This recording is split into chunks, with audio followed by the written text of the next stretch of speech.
Good evening. This is the Financial Week. I'm Herman Green. Tourism Minister Edmund Bartlett is defending hoteliers who import to fill demand. On the other hand, Mr. Bartlett is also warning local producers to do better or risk being overshadowed by imports.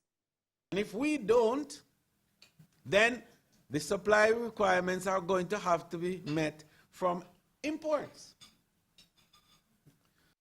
Production capacity is a major drawback for local producers, but he notes that the ministry is working to fix that. We have to look at in terms of a more aggressive approach to building out our capacity there. And the consumption patterns we have to make sure that we continue to own.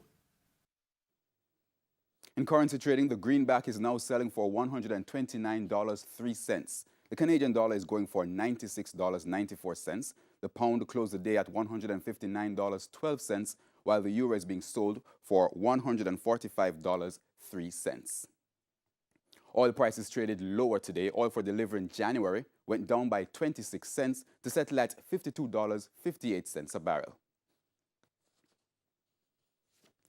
The JSE index gained 2,890 points today, while the junior market index went down 8 points. Among today's winners were Access Financial Services, Burrito Investments, Caribbean Cream, Derrimon Trading, Everything Fresh, Fosrich, General Accident Insurance, and Indies Pharma. On the losing side were Cargo Handlers, Carib Cement, Elite Diagnostic, G West Corporation, Honeybun, Jamaica Broilers, Knutsford Express Services, and Lasco Financial Services. And that's the Financial Week. I'm Herman Green. Good evening.